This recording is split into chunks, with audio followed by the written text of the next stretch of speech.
There were 4 or 5 candidates. They split the vote up in a whole variety of ways, and Lincoln was the one who ultimately came through in the end and was elected.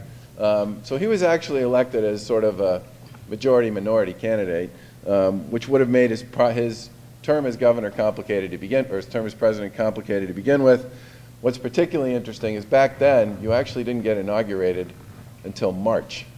And between the time he was elected and the time he showed up in Washington to be inaugurated, a lot of things had happened, including the secession of a whole number of states from the Union, and shortly after he was inaugurated, the firing on Fort Sumter in April of 1861. So the Civil War, for all intents and purposes, pretty much had started by the time Lincoln showed up in Washington. He did not get, he had zero honeymoon, no opportunity, for all intents and purposes, to plan or strategize or prepare for that. It was pretty much off to the races on the day he showed up. And I think in many ways, what he really brought to this more than anything was a phenomenal capacity to learn on the job and to learn as he went. I mean, by the way, he's also the only U.S. president to ever hold a patent, which I think is just kind of an indicator of how much intelligence he brought to a lot of different kinds of endeavors.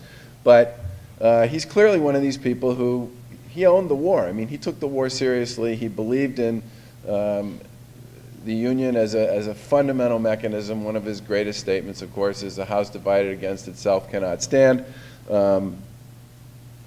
But he was also one of these people who, again, because he was more interested in the cause, in succeeding, and having the right people in the right job, he was capable of overlooking enormous slights and sort of personality issues that other people would have had a much harder time doing, which is why Seward ended up as his Secretary of State, Chase ended up as his Secretary of the Treasury, and Bates, who was the other Republican nominee for president in 1860, ended up as the Attorney General.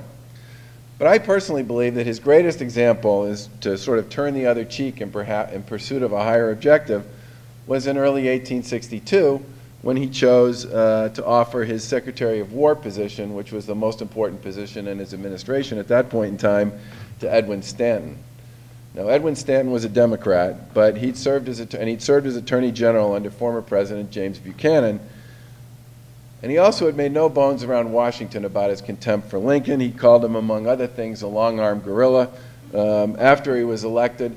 And that, in some ways, wasn't even the half of it. Lincoln had met Stanton previously. The two had met in 1855 when they were theoretical partners on the same side of a large and important patent case involving Illinois defendants.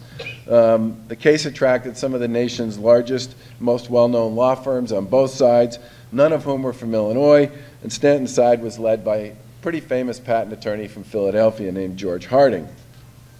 Now, the people on Harding's side were worried that since they didn't have anybody on their defense team who was from Illinois, and this patent case involved an Illinois company, they ought to get some attorney from Illinois onto their team, and Harding sent a guy named Peter Watson, who was one of his attorneys, running around trying to find some local talent in Illinois to stand up and represent the defense, and they found Abraham Lincoln in Springfield. He wasn't their first choice, and I guess what I would say is they thought he was a little bit sort of Western for their taste. They were sort of East Coast people, very buttoned down and all the rest, and Lincoln was every bit the frontier kind of guy that people would have expected him to be. But Watson checked him out with a number of other lawyers in Illinois, and they all said, yeah, Lincoln's a really smart guy. He's been very successful in a number of cases, yada, yada, yada. And so Lincoln took the case. He was promised a retainer prior to the trial and a fee upon completion, and he went to work. He went to Chicago. He researched the case and the case law. He went out to Rockford, Illinois to study the machinery that was associated with the disputed patent. But as the time went by and the summer proceeded, he didn't hear anything from his so-called colleagues on the defense team. And that's because they really didn't want him to help them prosecute the case. They just wanted a lawyer from Illinois on the team as part of the case. And in fact, he wrote several times to Peter Watson saying, you know, I'm working on this case. I'm developing all kinds of information. You know, I want to know how to incorporate it into what you folks are learning.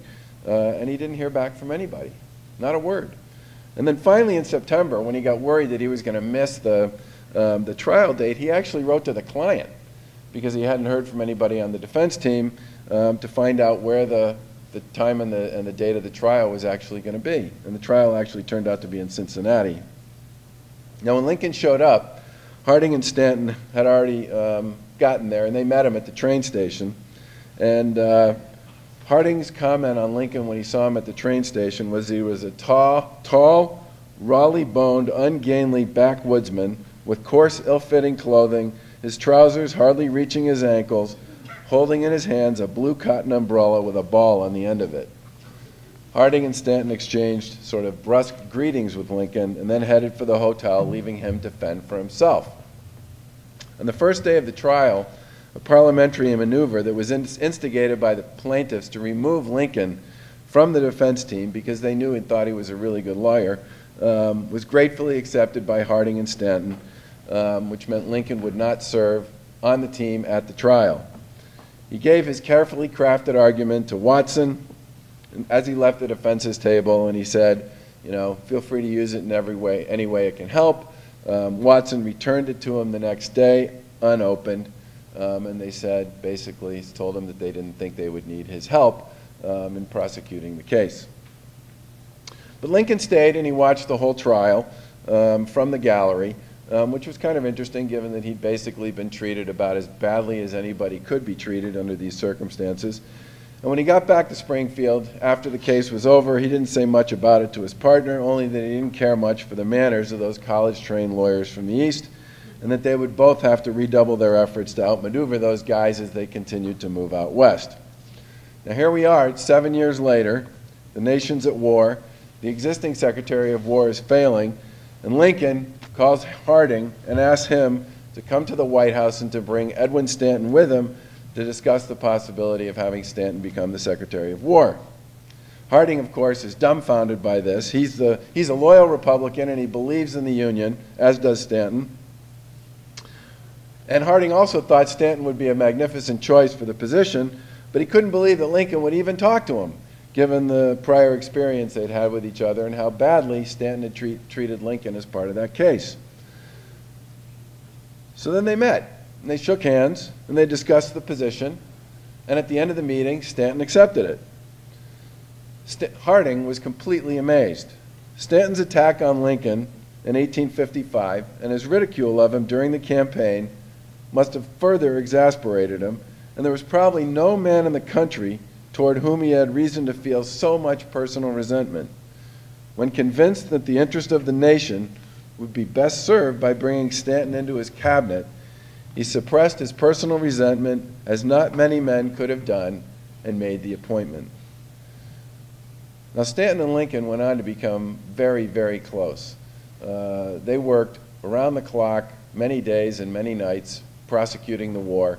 Stanton was a profoundly creative and ingenious Secretary of War, and the combination of Lincoln and Stanton had a lot to do with why the United States of America, at the end of the day, was able to secure victory over the Confederacy. That and the fact that Lincoln finally found a general who could win a battle when he hired U.S. Grant to serve as the head of his armed forces.